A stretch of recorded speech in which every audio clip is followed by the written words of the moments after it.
राम राम सा बाप पूछोगे ये राम राम आप कर रहे हो तो इसके पीछे का राज क्या है? ये राम राम आपका है या किसी एक बड़े आदमी ने कहा है कि जाके अपने बाड़मेर के अंदर सबको आप राम राम कहना? तो ये मेरा राम राम है या मोदी जी का राम राम है? ये राम राम मोदी जी का राम राम है। और राजस्थान में तो क्या क्या हुआ वो तो आप सभी जानते ही हैं कि पिछले 5 सालों में राजस्थान का जो है पूरा बेड़ा गर्क कर। बहुत बहुत आभार।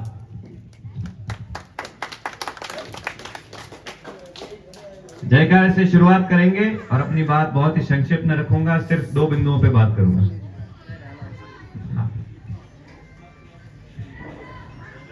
कुछ बातें ध्यान में रहती है।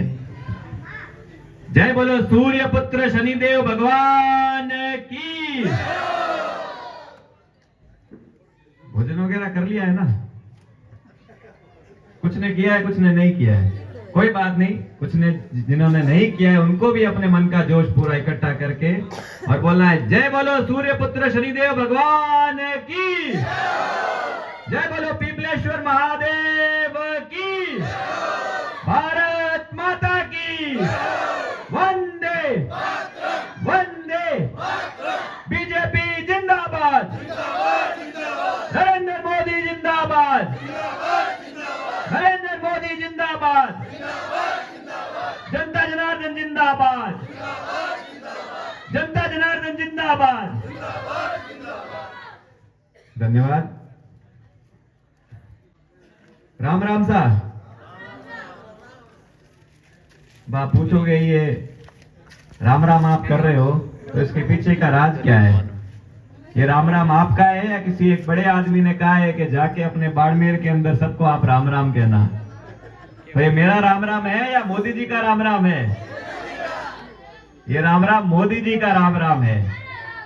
परसों जब मोदी जी अपने यहाँ पे बाड़मेर की धरती पर वहां बाइतू में पधारे थे तो उन्होंने कहा था कि मेरा जो राम राम है, सभी को हमको कहा था प्रत्याशियों को कि ये राम राम जाके तुम बाड़मेर के कोने कोने में पहुंचाना और उनसे पूछना कि क्या पिछले 10 सालों में जो मैं लगातार लगा हूं, क्या उनके जीवन में मैंने कोई बदलाव किया है कि नहीं किया है? तो मैं उनको क्या जवाब दूं जब वो वापस पूछेंगे बदलाव किया है कि नहीं किया है? आपके जीवन में बदलाव हुआ कि नहीं हुआ है? आपकी जो जिंदगी है वो बेहतर बनी है कि नहीं बनी है? बिल्कुल। और उसके साथ ही मोदी जी ने जो इतने सारे जो देश सेवा के कार्य किए हैं, जो राष्ट्र सेवा के कार्य किए हैं, जो एक गरीब कल्याण के कार्य किए, जो अंत्योदय के कार्य किए हैं, वो सारी जो बातें हैं वो सभी वक्ताओं ने बता दी है, तो मैं उन बातों में नहीं जाऊंगा। हम सबको पता है कि आज हमें गर्व है कि हमारे देश के यशस्वी प्रधानमंत्री मोदी जी हमारे देश की जिम्मेदारी अपने कंधों पर लेके बैठे हैं। 2 बार आपने उनको भारी बहुमत से प्रधानमंत्री बना दिया और आपने ये मन में भी ठान लिया है कि तीसरी बार और अधिक भारी बहुमत से उनको आप प्रधानमंत्री के पद पर बिठाने वाले हैं। और राजस्थान में तो क्या क्या हुआ वो तो आप सभी जानते ही हैं कि पिछले 5 सालों में राजस्थान का जो है पूरा बेड़ा गर्क कर दिया है। वो जो जादूगर का काला जादू है, ऐसा काला जादू चलाया कि राजस्थान की आम जनता को दुखी कर डाला। त्राहिमाम हो रखा है हर जगह। महिलाओं पर अत्याचार, किसानों पर, युवाओं पर, हर वर्ग को ले लो, उन सब के ऊपर अत्याचार हो रहा है क्योंकि उनको जनता की कोई परवाह नहीं थी। उन्हें तो होटलों में बंद होना था, उन्हें तो अपना पेट भरना था। तभी तो वहां पे सचिवालय जो है जहां से पूरे राज्य का शासन चलता है, उस सचिवालय की तिजोरी के अंदर अगर एक किलो अगर सोना मिलता है, करोड़ों रुपए मिलते हैं, तो मुझे नहीं लगता कि इससे बड़ा कोई भ्रष्टाचार का उदाहरण होगा। चुल्लू पर पानी में डूब मरना चाहिए इस सरकार के प्रतिनिधियों को। तीसरी बात बाड़मेर की, तो बाड़मेर की जब बात आई तो हमारे नेता प्रतिपक्ष यहां बैठे हैं, तो अब नेता प्रतिपक्ष ने तो एक एक बिंदु को बताया क्योंकि ये तो अपने मुद्दे, अपनी आवाज उठाते ही हैं। साथ में हमारे नगर अध्यक्ष बैठे हैं जो पार्षद प्रतिनिधि भी हैं। ये कोई चाल तो नहीं है? खैर कोई बात नहीं। हमारे नगर अध्यक्ष भी बैठे हैं जो पार्षद प्रतिनिधि भी है, तो उन्होंने विस्तार से ये बताया कि हमारे यहाँ की समस्याएं क्या है। 15 सालों के अंदर हमारे बाड़मेर शहर को क्या से क्या बना डाला है। उन सब बातों के बारे में विस्तार से बताया, चाहे भ्रष्टाचार की बात बताई, चाहे यहाँ पर जो हमारी कचरा जो फैल रखा है, जो हमारे नाले का गंदा पानी जो सड़कों पर चलता है, चाहे हमारी सड़कों की स्थिति देख लो, बड़े बड़े गड्ढे बन रखे हैं, नगर परिषद के पट्टों की बात हो गई, नगर परिषद में भ्रष्टाचार की बात हो गई।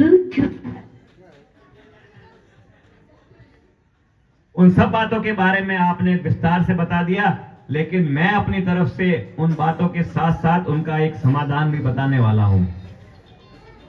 मैंने जब मोदी जी पधारे थे, माननीय मोदी जी, तब मैंने अपनी बात रखी थी। आप में से कितने लोगों ने मेरी बात सुनी है? बहुत कम लोगों ने सुनी है, कुछ लोगों ने सुनी है, लेकिन आज मैं आपको उन बातों के बारे में बताता हूं। अपने शहर की सबसे बड़ी जो एक समस्या पनप रही है, जिसके बारे में अपन अभी विचार नहीं कर रहे हैं, वो समस्या है वाटर लॉगिंग की समस्या। वाटर लॉगिंग शब्द का अर्थ है कि अपना जो नीचे जमीन में पानी इकट्ठा हो रहा है ना, आज आप कई जगह पे देख लो, वहां पर 2-2 फीट गड्ढा खोदते हैं ना, तो पानी निकलने लगता है। तो अभी तो कोई बात नहीं है, अपन ने तो ये जो अपने घर बनाए, ये बहुत मजबूती से, बहुत मन से, अपनी गाड़ी कमाई से बनाए हैं, तो बड़े भाव से बनाए, इसलिए वो टिके हुए हैं। लेकिन थोड़े टाइम में अगर इस वाटर लॉगिंग की समस्या का समाधान नहीं हुआ, तो आप देखना अपने लिए हमेशा खतरा बना रहेगा। आज इतने साल हुए, किसी ने वाटर लॉगिंग के बारे में विचार किया क्या? जो ईश्वर अपना जो ये आशीर्वाद बरसाता है पानी का, उस पानी को हमारे लिए वो एक वरदान है, लेकिन वो क्या बन गया है? अभिशाप बन गया है। जब पानी बरसता है ऊपर पहाड़ी से पानी, वो पूरे शहर को डुबोता डुबोता पूरे शहर में गंदगी करता हुआ आगे चला जाता है। जिस पानी का हमें लाभ लेना चाहिए, जो ईश्वर ने बरसाया, लेकिन हम क्या है, उसका हमें नुकसान हो रहा है। तो इसके लिए एक कॉन्सेप्ट होता है स्पॉन्ज सिटी। अपने जो स्पंज कहते हैं ना, स्पंज कैसा होता है?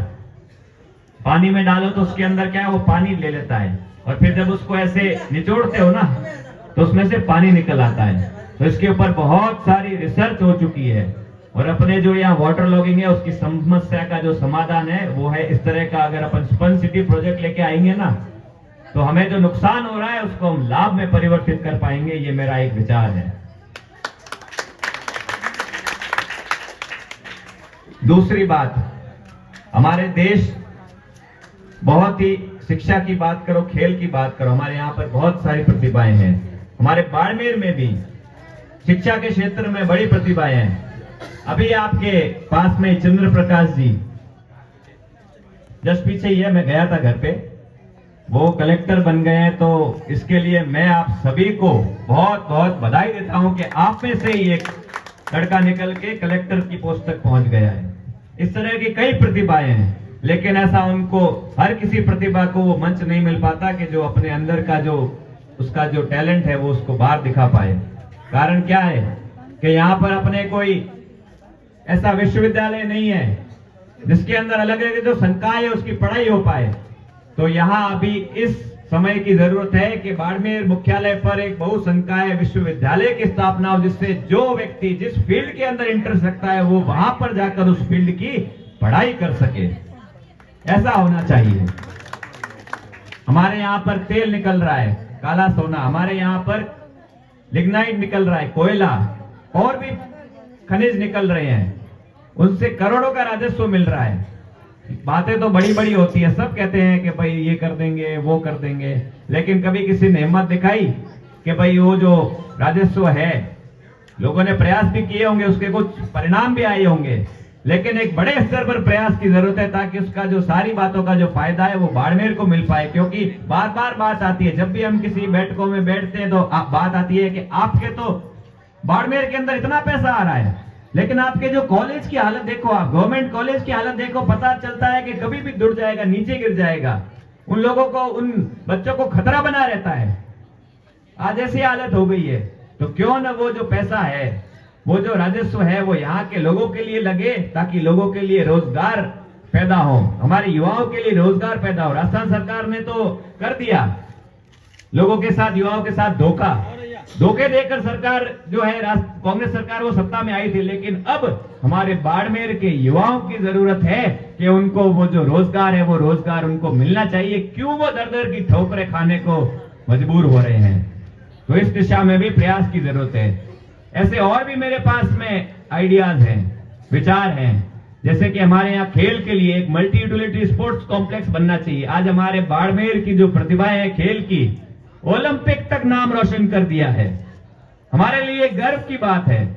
लेकिन यहाँ पर ऐसी कोई सुविधाएं नहीं है, कोई कॉम्प्लेक्स नहीं है जिससे कि फायदा हमें मिल सके, वो वहां जाकर तैयारी कर सके। तो इस दिशा में भी हमको प्रयास करना चाहिए। आज आदर्श स्टेडियम है, कितने साल हो गए आदर्श स्टेडियम बने, पता नहीं, मतलब मेरे बचपन से तो मैं देख ही रहा हूं कि आदर्श स्टेडियम बना हुआ है, लेकिन उससे आगे कुछ कोई स्टेडियम बना क्या है?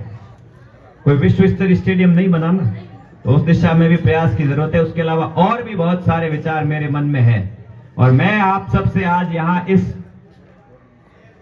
धरती पर शनिदेव भगवान के मंदिर के आगे मैं आपसे कहना आया हूं कि यदि आप मुझ में पूरा आशीर्वाद रखेंगे तो मैंने जो बड़ी पढ़ाई कर रखी है, उन सब पढ़ाई है, उनका उपयोग मैं आपकी सेवा में, आपकी जिंदगी को बेहतर बनाने में लगा दूंगा। ये मैं आपको विश्वास दिलाता हूं।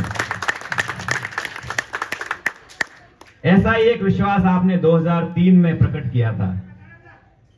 2003 में जब दादाजी स्वर्गीय श्री तगाराम जी चौधरी बाड़मेर से विधायक का चुनाव लड़ रहे थे, तब आप ही लोगों ने उन्हें भारी बहुमत से विजयी बनाकर राजस्थान की विधानसभा में भेजा था। इसके लिए मैं सबसे पहले तो आपका बहुत बहुत आभार प्रकट करता हूं। और उन्होंने भी अपने पूरे 5 साल के कार्यकाल में पूरी ईमानदारी से, पूरी निष्ठा से आप सब लोगों की सेवा की। उन्होंने भारतीय जनता पार्टी का पहली बार कमल खिलाया। हमारे भारतीय जनता पार्टी के सभी कार्यकर्ताओं की मेहनत से, आप सबके विश्वास से 2003 में पहली बार भारतीय जनता पार्टी का कमल खिला। भारतीय जनता पार्टी जो है, भारतीय जनता पार्टी की विचारधारा में कुछ ऐसी विशेषताएं हैं। भारतीय जनता पार्टी को कहते हैं the party with the difference, अंग्रेजी में कहते हैं। मतलब ऐसी पार्टी जो अंतर पैदा करती है। हर पार्टी जैसी पार्टी नहीं है कि जब राजनीति की बात आती है तो पार्टियों को कहते हैं कि भाई नेताओं का काम ही यही है, पार्टियों का तो काम ही यही है भ्रष्टाचार करना, ये तो आम बात होगी। नहीं, भारतीय जनता पार्टी एक ऐसी पार्टी है जिसकी विचारधारा के अंदर अंत्योदय है, जिसकी विचारधारा के अंदर एकात्म मानववाद है, जिसकी विचारधारा के अंदर गरीब कल्याण है, सबका साथ, सबका विकास, सबका विश्वास और सबका प्रयास। इस तरह के अनेकों विचार, अनेकों सिद्धांत लेकर भारतीय जनता पार्टी चलती है। और हम सभी भारतीय जनता पार्टी के कार्यकर्ता और सामने बैठे जो विचारधारा विश्वास रखने वाले कार्यकर्ता है, हम सब ये गर्व महसूस करते हैं कि हम विश्व की सबसे बड़ी राजनीतिक पार्टी के कार्यकर्ता बैठे हैं यहां पर। तो इसीलिए हमें ये जो भारतीय जनता पार्टी का जो ये कमल का फूल है और माननीय नरेंद्र मोदी जी ने जो काम किए हैं, उन काम को लेकर सब लोगों के बीच में जाना है। समय कम बचा है, मैं हर जगह तक पहुंचने का पूरा प्रयास करूंगा, हर व्यक्ति तक, लेकिन समय की अपनी एक सीमा होती है, हर व्यक्ति तक मैं नहीं पहुंच पाऊंगा। इसलिए आप सबसे आज निवेदन है कि आप सभी को दीपक बन के हर जगह जाना पड़ेगा और सब लोगों से निवेदन करना पड़ेगा कि आप भारतीय जनता पार्टी के पक्ष में मतदान करें। 25 नवंबर को 2 नंबर पे जो बटन है, बैलेट नंबर 2, उसके सामने जो नीला बटन है, उसके ऊपर आपको अपना आशीर्वाद प्रदान करेंगे ही करेंगे, लेकिन आपको दूसरे लोगों से भी वो आशीर्वाद लेना है और इसके लिए आपको मेहनत करनी पड़ेगी। ये निवेदन आज सब मैं आप सबके चरणों के बीच में करने आया हूं। और हमारी मातृशक्ति भी बैठी है, तो अंत में मैं यही कहूंगा कि आज यत्र नारीस्तु पूज्यन्ते रमन्ते तत्र देवता। लेकिन जैसा कि अब मैं बात तो नहीं करनी चाहिए, लेकिन फिर भी हमारे जो यहाँ के माननीय हैं, वो कुछ टाइम पहले कह रहे थे कि ईडी टीडी है तो आती जाती रहे, ऐसा ही कह रहे थे ना, ईडी और टीडी आती जाती रहे, कहीं वो फर्क नहीं पड़े। तो अब क्या है कि वो ईडी भी आ गई है और उनकी अब टिड्डियां भी उड़ने वाली है। तो इस तरह के अगर विचार के व्यक्ति को अगर आप गलती करके अगर चौथी बार मौका दे देंगे ना, तो आने वाली जो पीढ़ियां है ना, वो आपको कभी माफ नहीं करेगी। तो इसलिए अपने को सोच समझकर भारतीय जनता पार्टी की विचारधारा में विश्वास रखने वाले व्यक्ति के साथ में रहकर मतदान करना है और पूरे भारी बहुमत के साथ में कमल खिलाना है। और आज आपका ये जो जोश है, ये देखकर मुझे विश्वास हो गया है कि 25 नवंबर को आप भारी मतदान करेंगे। और जब 3 दिसंबर को ही है ना रिजल्ट, 3 दिसंबर को कंफर्म कर लूं मैं क्या सबको इंतजार रहेगा? सबको याद है कि नहीं याद है? कितनी तारीख को? तो 3 दिसंबर को आपको इतना निश्चित कर देना है कि जब पेटियां खुले तो बाड़मेर मुख्यालय पर 2003 के बाद एक बार पुनः कमल खिले और पूरी मजबूती के साथ खिले। इसी आशीर्वाद के लिए आप सबके बीच में हूं। धन्यवाद। जय भारत, जय हिंद। बोलिए भारत माता की, भारत माता की। वंदे वंदे। बीजेपी जिंदाबाद, नरेंद्र मोदी जिंदाबाद, जनता जनार्दन जिंदाबाद। धन्यवाद। जय भारत, जय हिंद।